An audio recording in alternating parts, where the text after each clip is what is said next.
In the frozen heart of Milwaukee's winter of 1873, a strange name began to pass between the lips of its German immigrants. Spoken softly, cautiously, as though uttering it too loudly might draw something unwanted near Emma Richter. 11 years old, pale as candle wax, quiet as snowfall. The child could tell you, without hesitation, the day of the week for any date in all of recorded time. She could repeat entire conversations after hearing them once. She could count the exact number of steps from her house to the brewery, to the church, to the river, and never be wrong to us. It might seem like a rare and remarkable mind. To the people of 1873, it was something else entirely. Either the hand of God or the touch of something unholy. When Emma began to reveal things no child should know, crimes unspoken, secrets buried, deaths yet to come, the awe turned to fear. By spring, 3 men would be dead. 1 family would vanish into the night, and Emma herself would disappear, leaving behind only a leather-bound journal, a ledger of numbers that no one dared to interpret. Milwaukee's German quarter was alive then. Bustling streets lined with red brick breweries and small wooden homes, the air filled with the mingled scents of hops and wood smoke. It was a place transplanted from the old world, its language, its customs, its faiths, all carried across the ocean and rebuilt along Lake Michigan's edge. Men brewed beer for Schlitz and Best, their laughter rising with the steam of boiling vats. Their wives baked dark bread and tended small gardens heavy with cabbage and turnip, whispering in Bavarian dialects as children played on cobbled streets. Heinrich and Greta Richter were among them. Ordinary people, quiet, diligent. He, a brewmaster at Kellner's brewery. She, a seamstress and washerwoman, her hands always raw from soap and work. They had come from Bavaria with little more than hope, and their newborn daughter Emma, born 3 weeks too early during their Atlantic crossing. She had survived miraculously, though she remained frail, her skin almost translucent, her eyes an unnatural gray that seemed to notice everything. As a baby, she seldom cried. As a child, she rarely spoke. She sat for hours in silence, her gaze fixed and distant, as though listening to something no one else could hear. By the age of 4, she began to display her peculiar gifts. She remembered everything, every word, every sound, every moment. She counted constantly, the stitches in her mother's mending, the seconds between the brewery whistles, the number of footsteps each neighbor took on their way to work. When Heinrich taught her arithmetic, she absorbed it with frightening speed. She could solve sums in her head, faster than he could write them down. Her calculations became a kind of second language, a means of understanding the world through numbers, patterns, and precision. At first, the neighbors were proud. They spoke of the Richter child as a wonder. Old Mrs. Brennan, who liked to recall stories of witch trials from her grandmother's time, crossed herself when Emma looked her way. But Father Collar, the parish priest, called her a blessing, a sign that God still spoke to his people, even here in this rough American city. Then came the winter of 1872, cold enough to freeze Lake Michigan solid. The brewery fires burned all day, and the air inside the small homes was thick with coal smoke and exhaustion. It was that winter when Emma's strange gift began to twist, when her curiosity shifted toward something darker. She would sit by the kitchen window, watching the street with the same intensity she once gave to her numbers. But what she saw was not just movement, it was pattern, repetition, cause and consequence. Mr. Kruger walked to the brewery every morning, 247 steps, except Wednesdays. When it was 284, Mrs. Fisher hung her laundry in one sequence when her husband was home, another when he worked late. Emma noticed it all, and one February morning she spoke. She was eating breakfast in silence when she looked up and said, "Mr. Dietrich will not come home today. He will die at 14 minutes past 2. Her mother froze. "Emma, what a thing to say. Why would you say that?" Emma's gray eyes did not waver. "He has been drinking from the small brown bottle for 17 days. Yesterday he drank 3 times more than usual. His steps were uneven, 251 instead of 244. When people change their patterns by more than 10%, something significant happens within 72 hours. His change was 12. The calculation is simple." Hinrich, pulling on his coat, turned pale. Johann Dietrich was a heavy drinker, yes, but no worse than most. The idea that his child had measured the man's steps, tracked his drinking, and calmly predicted his death chilled him in a way no winter wind could enough, he said quietly. A child should not speak of death, but at exactly 14 minutes past 2 that afternoon, Johann Dietrich collapsed in the brewery's malt room. "Heart failure," said the doctor.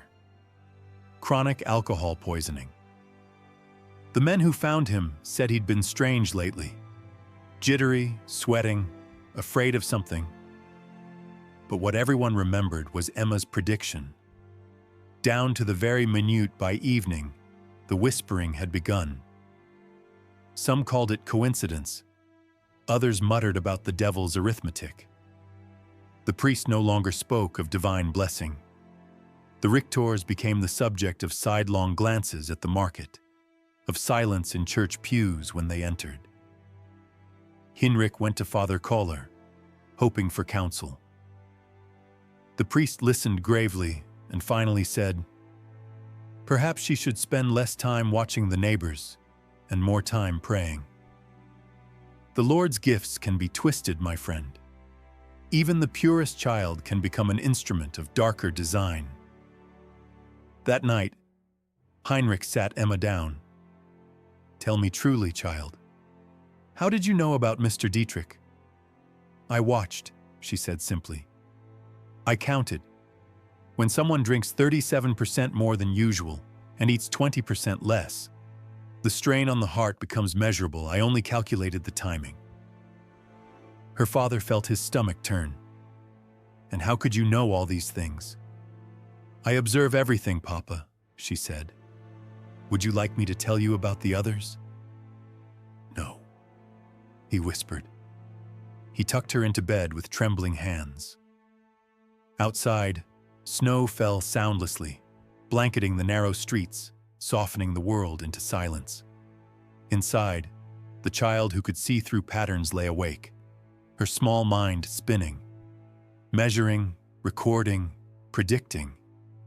In the weeks after Dietrich's death, a subtle fear settled over the German quarter. Children avoided Emma on the street. Wives whispered prayers when she passed.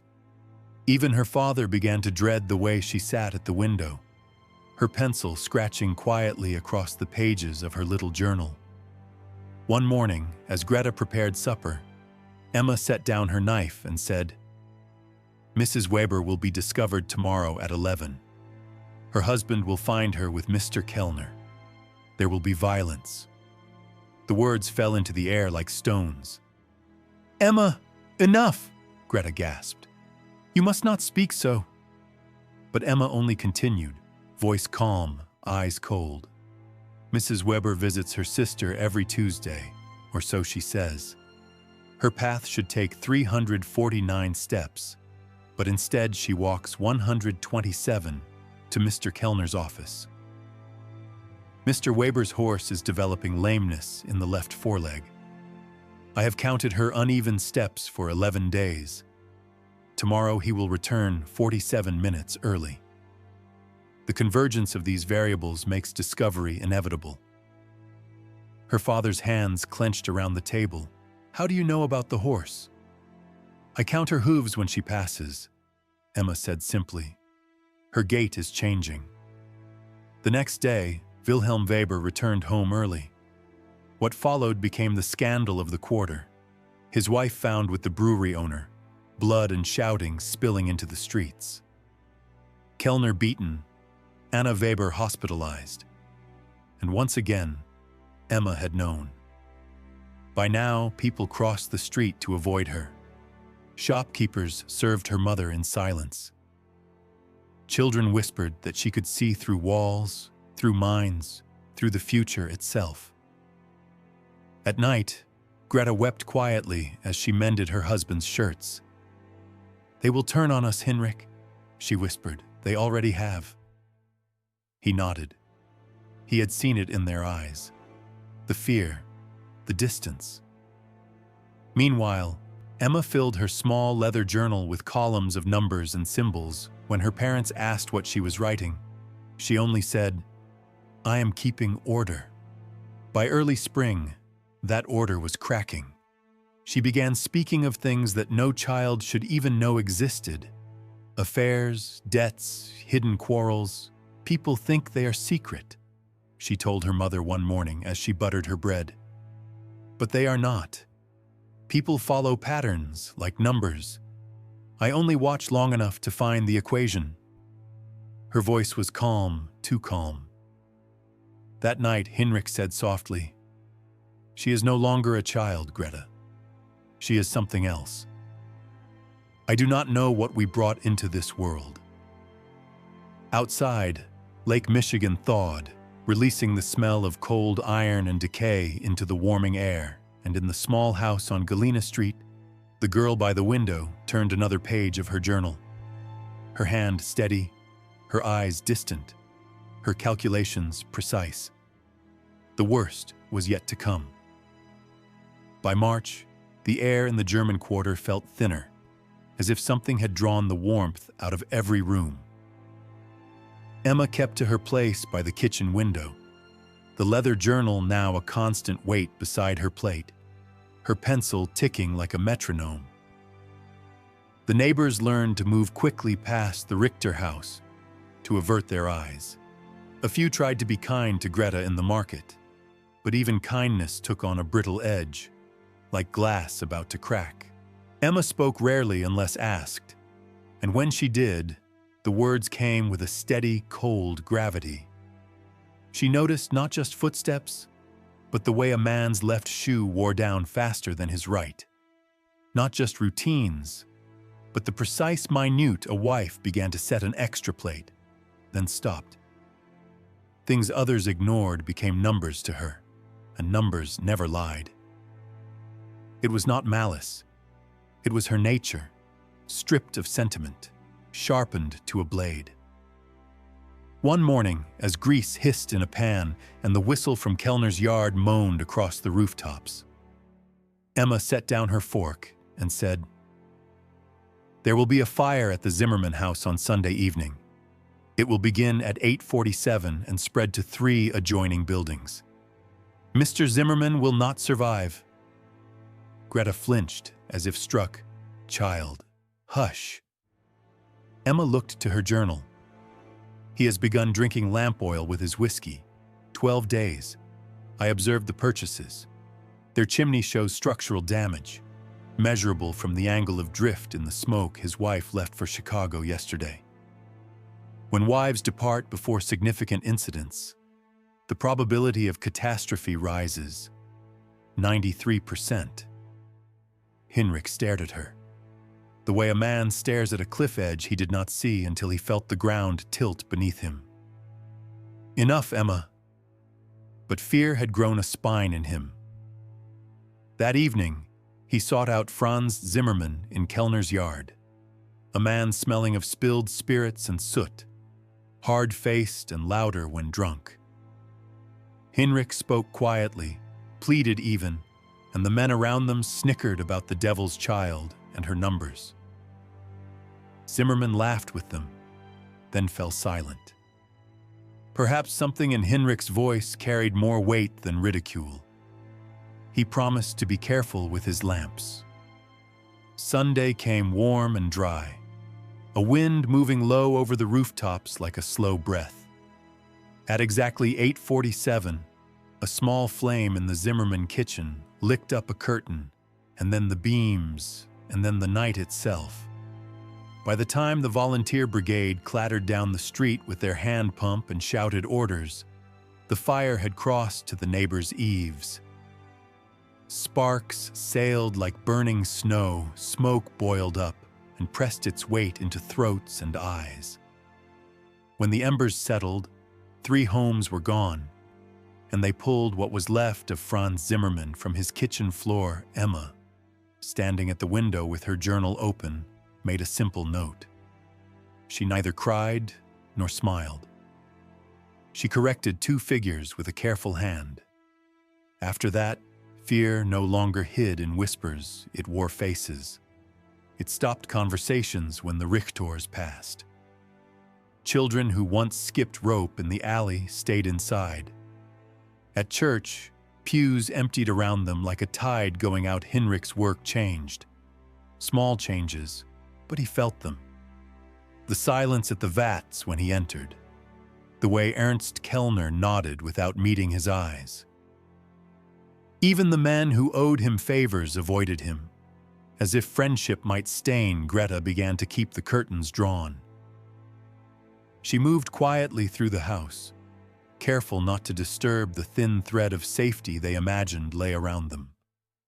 At night, she watched Emma's sleeping face and searched it for a softness she could recognize. She found only the calm rhythm of breath and the faint crease of concentration that never left her, even in dreams. There were a few who responded with curiosity rather than fear. One of them was Dr. Friedrich Müller, the community physician, a careful man with steady hands, trained in Berlin before the ocean crossing. He had examined strange minds before, he told Hinrich, and not all of them were curses. Hinrich brought Emma to him on a rainy Thursday. The streets black with water, the doctor's office warm with the smell of tinctures and paper. "Emma," Dr. Muller said gently, "your father tells me you make predictions. How do you arrive at them?" She did not fidget. "I observe patterns, I count. When there are sufficient data points, outcomes become measurable." "Examples?" She opened her journal, rows and columns, neat as printed type. "Mrs. Brennan walks to the church rectory at 3:15 on Tuesdays and Fridays and remains for 43 minutes. Father Collar purchases additional candles and wine on those days, and his evening prayers extend by 17 minutes. Their patterns correlate." The doctor's expression hardly changed, but something in his eyes grew cautious. "And you have watched like this for how long?" "Always," she said. The arithmetic only made it clearer. When Emma stepped out to the front room, he spoke with Heinrich and Greta. "Your daughter's mind processes information with unusual speed and precision. This is not witchcraft, nor is it ordinary. She will always see what others do not.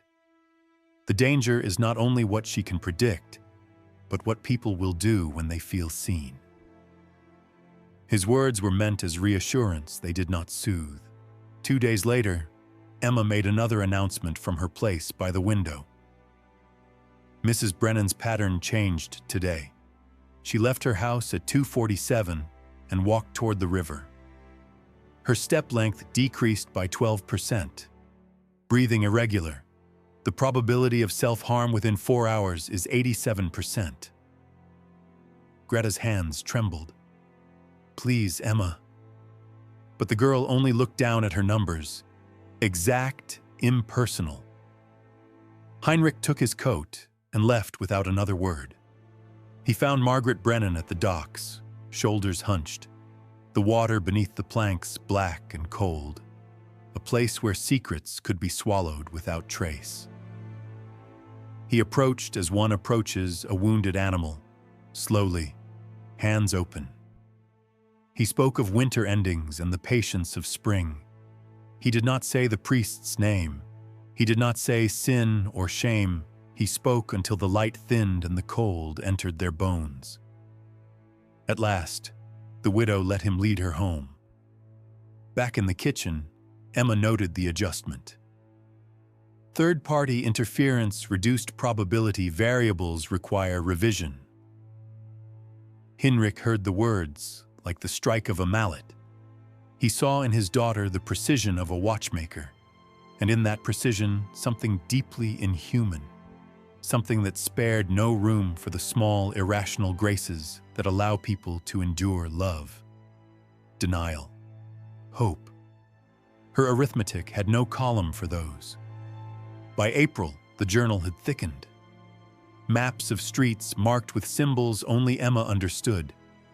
Tables with names striped like ledgers, timelines where people's lives stretched into lines and crossed one another at points that foretold injury, discovery, sorrow. The patterns grew more intricate, as if the web she wove was beginning to lay itself over the entire neighborhood.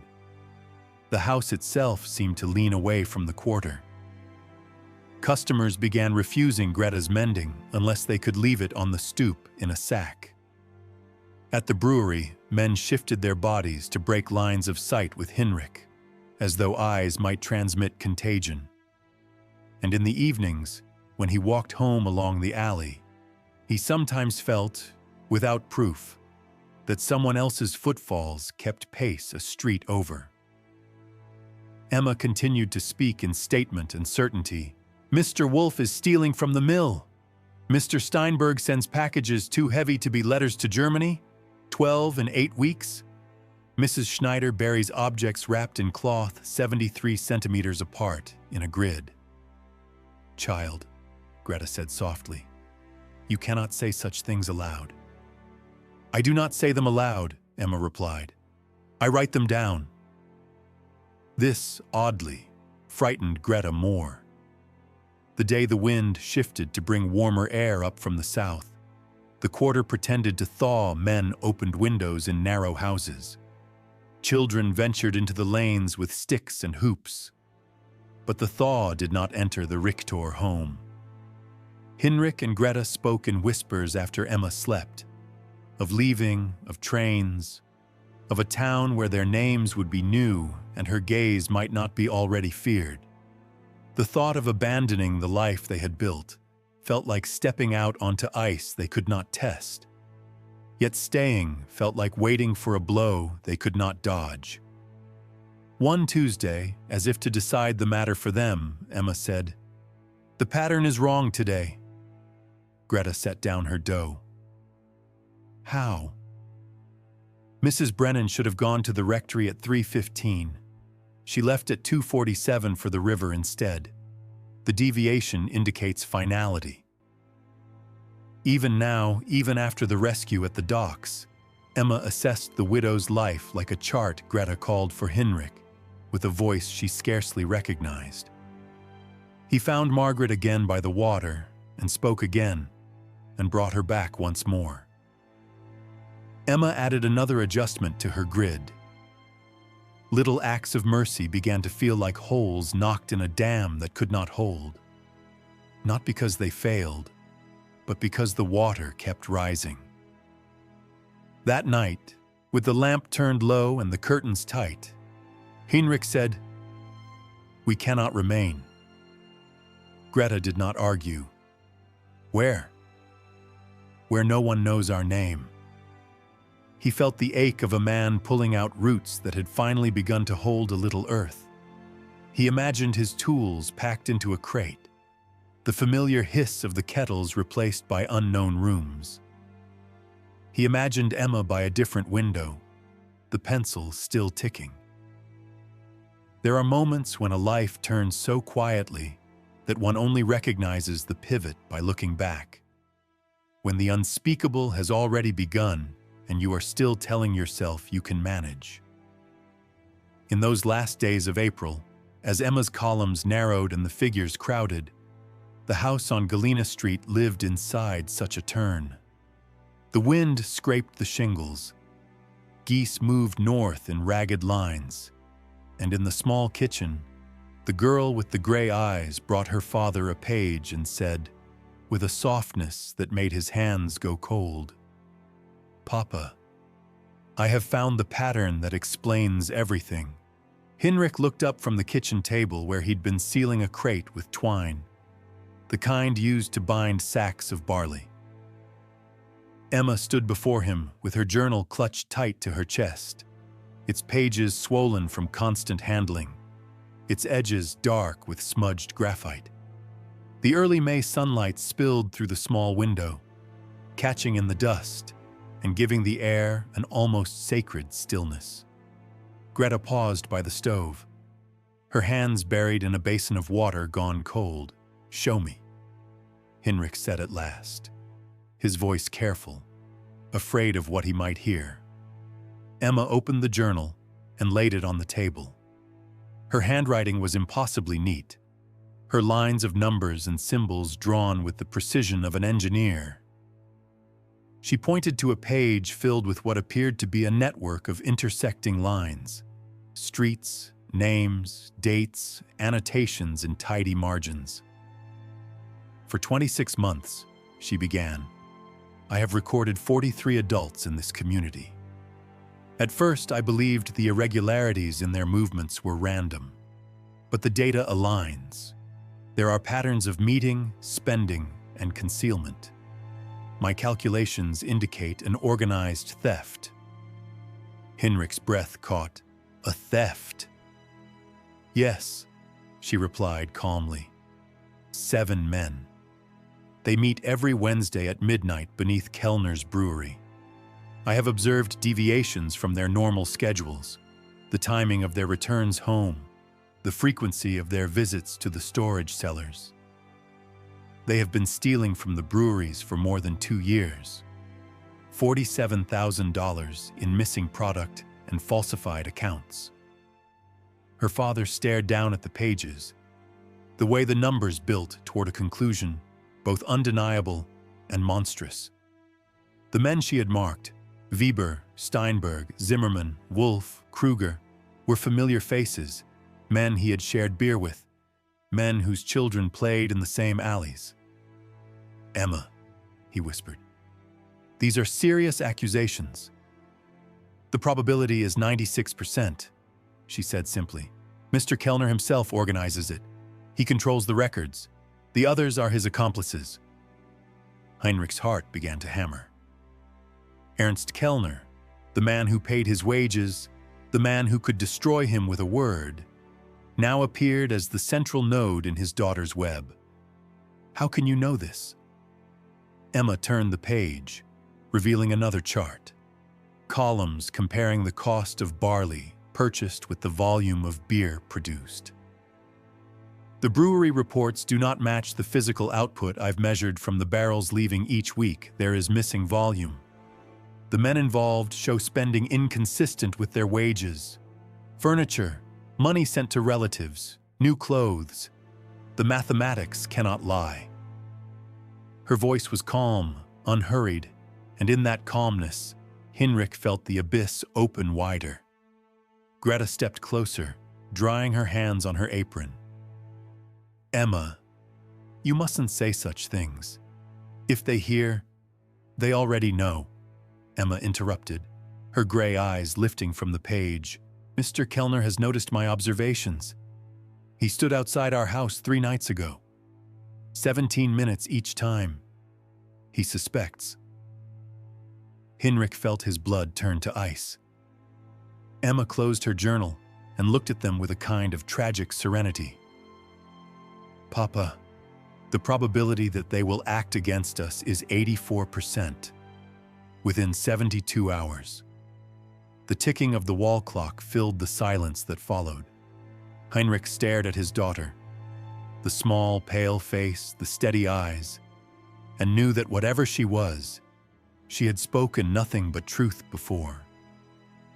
And if she was right again, death was already on its way to their door that night. He walked the length of Galena Street until the lamps burned low. then turned toward Dr. Muller's office above the pharmacy. The rain had begun again, soft and deliberate. When the doctor opened the door, Hinrich held out Emma's journal with both hands. Muller read in silence for nearly an hour, his face tightening with every page. "If what she's recorded is accurate," he said finally, "this is no child's fantasy. It's a ledger of crime, and proof that men in high places are involved. But if Kellner knows she's uncovered this, your family is in grave danger." Hinrich nodded. "We need to disappear." Muller closed the journal and spoke in a whisper. "I can help. There is a brewery in Minnesota, New Ulm. I know the owner. I can arrange an offer, an urgent transfer. Leave tonight, before dawn." By midnight, the Richters were packing what little they could carry. Greta moved through the house as if in a dream, folding Emma's dresses, gathering the silver cross that hung above their bed. Outside, the streets were empty, the lamps shrouded in mist. Emma watched her parents work with quiet efficiency, her journal already sealed in a small satchel. "Papa," she said softly, "in 6 months, they will be found out. Mr. Kellner will face judgment. 3 of the 7 men will die." He paused, the words sinking into him like stones into deep water. "How do you know this?" "The probabilities are clear," she replied. They left Milwaukee in Dr. Muller's wagon under cover of darkness. No farewell, no glance behind. Only the steady creak of wheels, the occasional flicker of lamplight on Emma's pale face. Hinrich kept one hand on the reins and the other on the journal, as though holding it close could protect them from the world it described. By dawn, they were miles from the city. Milwaukee's smokestacks had vanished behind the rising fog. What followed, months later, proved Emma's last calculation true. The federal investigation into Kellner's brewery exposed embezzlement of over $50,000. Kellner was arrested, and several of his associates, Weber, Steinberg, Kruger, met violent or inexplicable ends before the trials could begin. Poison. Gunshot. A fall down a flight of stairs. Dr. Muller sent word to the Richters in New Ulm, relieved but haunted. He wrote that the accuracy of Emma's predictions had shaken even his faith in science. "She sees too much," he told them in his letter. "There is something in her that measures the world without mercy." In New Ulm, Hinrich found work at a modest brewery, the smell of yeast and wood smoke almost enough to convince him of normalcy again. Greta tried to believe in quiet routines. The market, the garden, the comfort of prayer. But Emma remained unchanged. She still watched, still counted, still filled her journal with the same unearthly calm. For a time, a visiting mathematics professor, Dr. Hermann Weiss, began studying with her, curious about her strange capacity for statistical prediction. In his notes, he called her a mind born centuries too soon. And then, in 1875, the entries stopped. Dr. Muller's last letter arrived the following spring. The professor's records showed the Richter family had moved once again, destination unknown. Their house stood empty, the garden overgrown. The neighbors in New Ulm said they left quietly, at night, just as they had before. After that, the world lost sight of Emma Richter. Only her legend remained, a pale child by a frosted window, watching, counting, calculating the hidden mechanics of the human soul. Some said she had been cursed, others that she was a glimpse of a future mind, one that could see all things but never feel them. And in Milwaukee's German quarter, the name Richter lingered like a ghost among the brick and frost. Parents whispered to their children not to pry into others' lives, not to count the steps of their neighbors, lest they find the pattern that leads to ruin. For what destroyed the Richters was not madness, nor sin, nor even cruelty, it was knowing too much. And perhaps that is the oldest horror of all.